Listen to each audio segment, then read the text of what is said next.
ಕತರ್ನ ಕದೀಮನೊಬ್ಬ ಕೆನರಾ ಬ್ಯಾಂಕ್ನ ಕಳ್ಳತನಕ್ಕೆ ಯತ್ನಿಸಿರುವಂತಹ ಘಟನೆ ಬೆಂಗಳೂರಿನ ಶೇಷಾದ್ರಿಪುರಂನ ಕೆನರಾ ಬ್ಯಾಂಕ್ನಲ್ಲಿ ನಡೆದಿರುವಂಥದ್ದು. ಸದ್ಯಕ್ಕೆ ನಾನೀಗ ಘಟನೆ ನಡೆದಂತಹ ಕೆನರಾ ಬ್ಯಾಂಕ್ ಎದುರುಗಡೆ ಇದ್ದೀನಿ. ಇದು ಶೇಷಾದ್ರಿಪುರಂ ಮುಖ್ಯ ರಸ್ತೆಯಲ್ಲಿರುವಂತಹ ಕೆನರಾ ಬ್ಯಾಂಕು. ಈ ಒಂದು ಕೆನರಾ ಬ್ಯಾಂಕ್ನಲ್ಲಿ ಶನಿವಾರ ಮತ್ತು ಭಾನುವಾರ ಎರಡು ದಿನವೂ ಸಹ ಕಳ್ಳನೊಬ್ಬ ಮಧ್ಯರಾತ್ರಿಯಲ್ಲಿ ಒಳಗಡೆ ನುಗ್ಗಿ ಕಳ್ಳತನಕ್ಕೆ ಯತ್ನಿಸಿರುವಂತಹ ಘಟನೆ ನಡೆದಿರುವಂಥದ್ದು.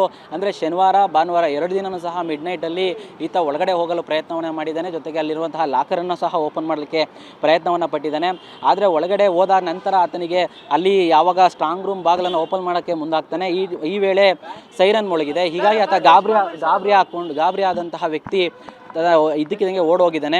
ಸದ್ಯಕ್ಕೆ ಈ ಘಟನೆ ಬಗ್ಗೆ ಕೆನರಾ ಬ್ಯಾಂಕ್ ಸಿಬ್ಬಂದಿ ಶೇಷಾದ್ರಿಪುರಂ ಪೊಲೀಸರಿಗೆ ಮಾಹಿತಿ ನೀಡಿದ್ದು, ಸ್ಥಳಕ್ಕೆ ಪೊಲೀಸರು ಬಂದು ಪರಿಶೀಲನೆಯನ್ನು ನಡೆಸಿದ್ದಾರೆ. ಇನ್ನು ನಾನು ಈಗ ದೃಶ್ಯವನ್ನು ತೋರಿಸ್ತಾ ಇರುವಂಥದ್ದು ಇದು ಕೆನರಾ ಬ್ಯಾಂಕ್ನ ಎಡಭಾಗದಲ್ಲಿ ಒಂದು ಖಾಲಿ ಜಾಗ ಇದೆ. ಖಾಲಿ ಜಾಗ ಮೂಲಕ ಒಂದು ಗ್ರಿಲ್ಲನ್ನು ಹಾಕಿದ್ದಾರೆ. ಈ ಇಲ್ಲಿ ಗೇಟ್ ಇರುವಂಥದ್ದು.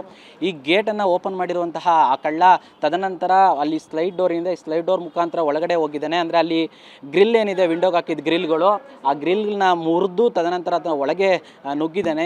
ಅಂದರೆ ಶನಿವಾರ ಮತ್ತು ಭಾನುವಾರ ಎರಡು ದಿನವೂ ಸಹ ಈ ಪ್ರಯತ್ನವನ್ನು ಮಾಡಿರುವಂಥದ್ದು. ಇದರಲ್ಲಿ ಆತ ಯಾವಾಗ ಗೇಟ್ ಬಾಗಿಲನ್ನು ಮುರಿದಿದ್ದಾನೆ ಮತ್ತು ಯಾವ ದಿನ ಆತ ಒಳಗಡೆ ಹೋಗಿದ್ದಾನೆ ಅನ್ನೋದು ತನಿಖೆಯಲ್ಲಿ ಗೊತ್ತಾಗಬೇಕಾಗಿದೆ. ಸದ್ಯಕ್ಕೆ ಈ ಒಳಗಡೆ ಹೋದ ನಂತರ ಸ್ಟ್ರಾಂಗ್ ರೂಮ್ ಬಾಗಿಲನ್ನು ಓಪನ್ ಮಾಡಲಿಕ್ಕೆ ಪ್ರಯತ್ನವನ್ನು ಪಟ್ಟಾಗ ಅದು ಅಲ್ಲಿ ಅಲಾರಾಮ್ ಹೊಡ್ಕೊಂಡಿದೆ. ಹೀಗಾಗಿ ಆತ ಗಾಬರಿಯಾಗಿ ಮತ್ತೆ ವಾಪಸ್ ಹೋಗಿದ್ದಾನೆ. ಮತ್ತು ಸ್ಟ್ರಾಂಗ್ ರೂಮ್ ಬಾಗಿಲನ್ನು ಸಹ ಆತ ಓಪನ್ ಮಾಡೋಕ್ಕೆ ಸಾಧ್ಯವಾಗಿಲ್ಲ. ಸದ್ಯಕ್ಕೆ ಬೆಳಿಗ್ಗೆ ಅಂದರೆ ಇವತ್ತು ಸೋಮವಾರ ಆಗಿರೋದ್ರಿಂದ ಇವತ್ತು ಬೆಳಿಗ್ಗೆ 10 ಗಂಟೆ ಸುಮಾರಿಗೆ ಕೆನರಾ ಬ್ಯಾಂಕ್ನ ಸಿಬ್ಬಂದಿ ಬಂದು ಒಳಗೆ ಈ ಬ್ಯಾಂಕ್ನೊಳಗಡೆ ಹೋಗ್ತಾರೆ. ಒಳಗಡೆ ಹೋದ ನಂತರ ಅಲ್ಲಿದ್ದಂತಹ ಒಂದು ಕಿಟಕಿ ಏನಿದೆ, ಕಿಟಕಿ ಪಕ್ಕದಲ್ಲಿ ಇದೊಂದು ಒಂದು ಗ್ರಿಲ್ ಬಿದ್ದಿತ್ತು. ಜೊತೆಗೆ ಒಂದಷ್ಟು ಅಲ್ಲಿ ಆತ ಹೊಡೆದಾಗ ಮಣ್ಣೇನಿತ್ತು, ಆ ಮಣ್ಣೆಲ್ಲ ಒಳಗಡೆ ಬಿದ್ದಿರೋದನ್ನು ನೋಡಿದಂತಹ ಸಿಬ್ಬಂದಿ ಇದು ಕಳ್ಳತನಕ್ಕೆ ಯತ್ನ ಆಗಿರುವಂಥದ್ದು ಗೊತ್ತಾಗುತ್ತೆ.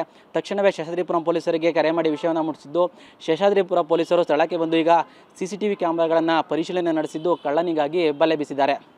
ಕ್ಯಾಮ್ರಾಮನ್ ರವಿಕುಮಾರ್ ಜೊತೆ ಪ್ರದೀಪ್ ಚಿಕ್ಕಾಟಿ, TV9 ಬೆಂಗಳೂರು.